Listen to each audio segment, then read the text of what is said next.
Dans le monde du showbiz, il est considéré comme un repère, voire même un pilier fondamental. Producteur d'artistes, il est également président de la Confédération nationale de la culture, promoteur de l'une des plus grandes compétitions de la musique dénommée Fête de la musique. Monsieur Télesport Bationo est notre invité à cette rubrique intitulée Tapis d'honneur. Merci de nous rester fidèles. ZM Communication, c'est ma passion. Je vous invite à regarder ZM Communication. ZM Communication, il faut le regarder chaque fois. Quant à moi, c'est un abob.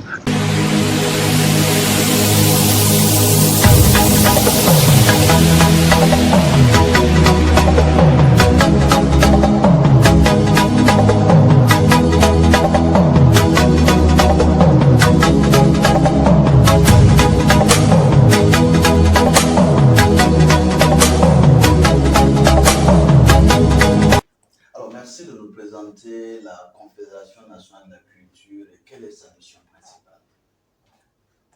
Alors, bonjour. La Confédération nationale de la culture est une organisation de la société civile.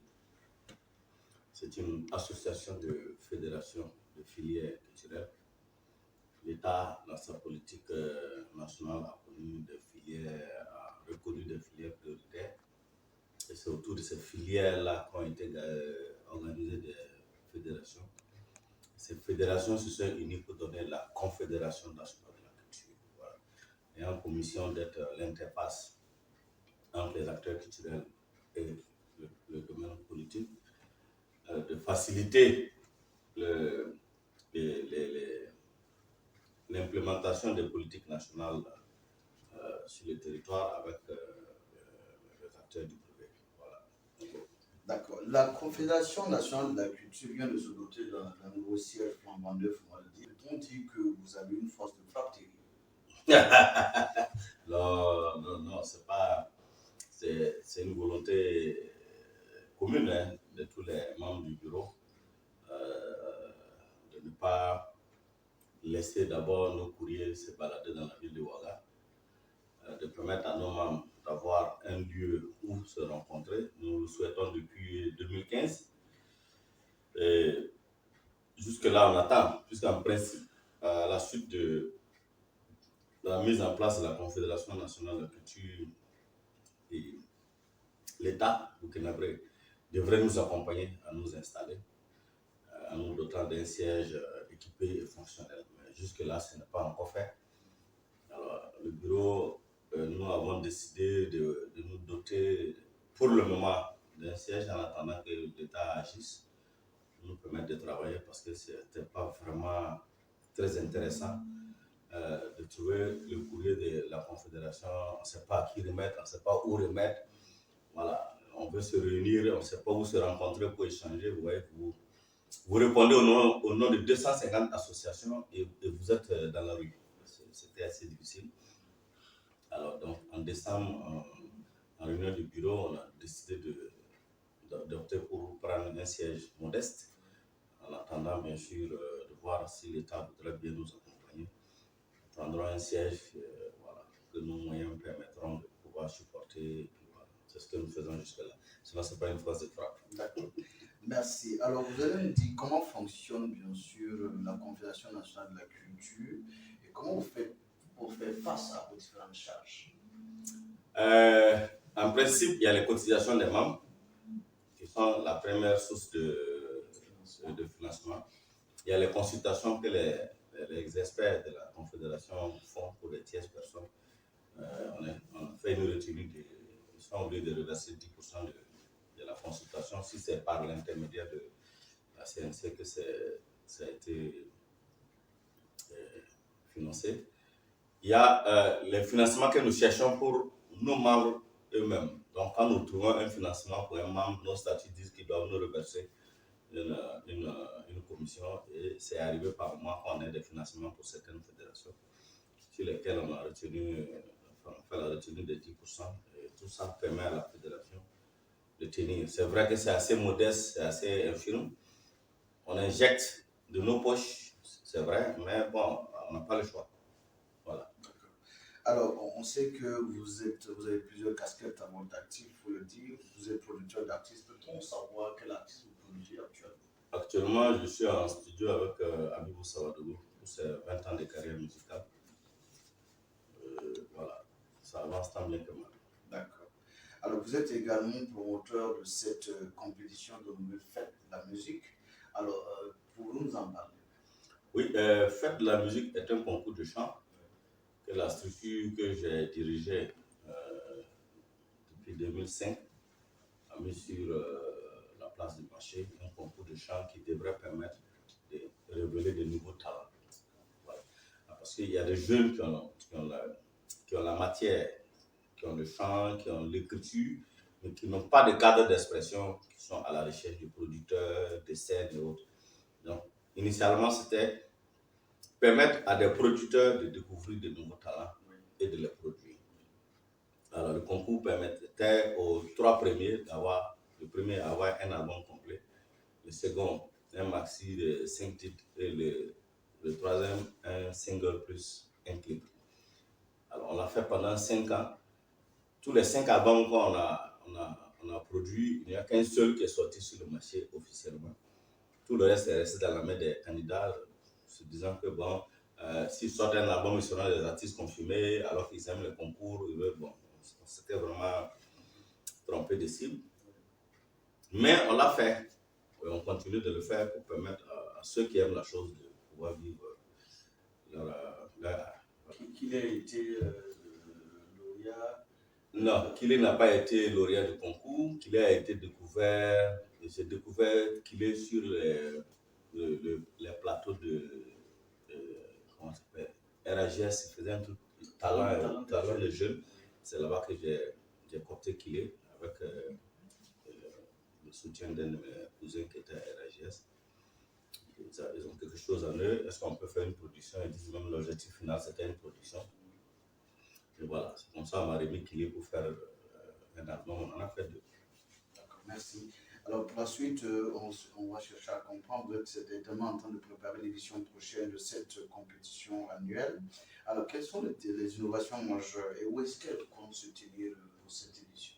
Alors, on a planché depuis un bout de temps pour la 6e édition de Fête de la musique. On a changé carrément le registre. On va en formule orchestre. C'est une compétition d'orchestre cette année. Et tout orchestre sur l'étendue du territoire peut s'inscrire. Voilà, vous vous inscrivez, on vous donne les chansons sur lesquelles vous allez travailler. Et au soir de votre programmation, vous venez, vous faites le rendu, le jury juge. Bon, on primera le premier orchestre qui sera reconnu comme le meilleur orchestre national. Voilà. Cette année, c'est formule orchestre. Donc, nous encourageons nos artistes qui ont des musiciens qui jouent derrière eux à encourager leur orchestre à venir s'inscrire pour qu'ils puissent avoir un peu de piment dans la chose. Voilà. D'accord. Alors, quel est réellement l'objectif visé par cette compétition? Mais ce concours d'orchestre permet de mettre en valeur des talents qui, pendant des années, sont restés derrière des musiciens qui sont inconnus. Ça, c'est la première des choses. Il y a des instrumentistes qui, tout le temps, jouent en studio derrière des artistes qui ne sont pas connus. Et il y en a qui ont ce potentiel-là, ce talent de réveiller une foule, de faire vivre, mais inconnus parce que n'étant pas les premières personnes vues sur scène. Voilà, l'objectif, c'est de mettre en avant ces personnes-là pour cette édition-là, pour permettre de stimuler encore la jeunesse à s'intéresser aux arts de la scène. D'accord. Alors, peut-on savoir les différents prix qui seront décernés aux lauréats? Alors, nous sommes en pleine cogitation. De prime abord, déjà, la structure à titre de distribution remet 1 million aux lauréats de ce concours. Donc, nous sommes à la recherche de partenaires pour pouvoir mieux avoir une cagnotte. L'idéal pour moi, c'est de remettre de l'argent au premier et du matériel d'orchestre. Parce qu'à la fin, il faut que ça leur serve d'avoir du matériel pour eux pour pouvoir travailler. Imaginez que ce soit la ville de Gawa ou la ville de Koudougou, la ville de Banfora ou bien de Fada qui gagne le concours. S'ils repartent avec du matériel orchestre, on sait qu'on a créé quelque chose là-bas pour leur donner l'amour de la chose, pour la répétition et pour le travail. Mais je n'ai pas les moyens de le faire, donc je cours derrière des partenaires jusque-là pour voir concrètement ce qui est jouable. D'accord. Alors, quelles sont les différentes conditions pour participer, bien sûr, à cette compétition? juste être un groupe de musiciens, 8 personnes, on laisse la latitude d'aller jusqu'à un orchestre de 8. Si vous pouvez jouer à 6, faites-le. Vous pouvez jouer à 4, faites-le. Mais on vous laisse faire une équipe de 8. Voilà, c'est une équipe. Si vous avez déjà constitué votre équipe, vous ne pouvez plus jouer dans un autre orchestre.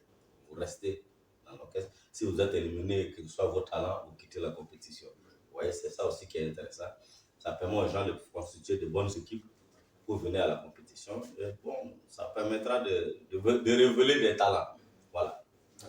Alors, doucement et sûrement, nous allons vers la fin de cet entretien. Avez-vous un message à l'endroit de tous ceux qui nous suivent actuellement? C'est inviter tous les groupes, tous les orchestres, tous les artistes, tous les mélomanes, tous les amoureux des arts, à encourager les uns et les autres à participer au concours. Qui sais-je, peut-être, voilà, ça permettra d'éveiller d'autres talents. Ça permettra de cultiver peut-être auprès d'autres personnes ce goût pour la guitare qu'on a, mais qu'on n'arrive pas à se décider, ce goût pour la batterie qu'on a, voilà. Donc, venez, inscrivez-vous. On va lancer bientôt le spot du concours pour inviter les uns et les autres à s'inscrire. Voilà, déjà, j'ai approximativement, quand nous avons fouillé dans les villes, on a approximativement, on peut constituer 8 orchestres à Bobo, on peut constituer 3 à Bonfora, 1 à Koudougou, 4 à Dédougou. Il y en a à Waïvia 2, donc ça veut dire toutes les villes où il y a des espaces de diffusion live, on peut piocher quelque chose là-bas pour faire le concours. Donc n'hésitez pas à encourager vos poulains à s'inscrire. C'est une occasion aussi pour les communautés, hein, les communes du moins, d'encourager les orchestres de leur commune à venir participer. Voilà, parce que quand vous repartez avec un prix, bon, c'est toute la zone qui gagne. Donc voilà, nous sommes open. Voilà. Merci. Nous rappelons que nous recevons pour vous à cette rubrique intitulée Tapis d'honneur, M. Télescope actuellement qui nous a présenté, il est président de la Confédération nationale de la culture. À la réalisation, venez sur la présentation d'Elsana. C'est la porte où on se retrouve certainement pour une vidéo.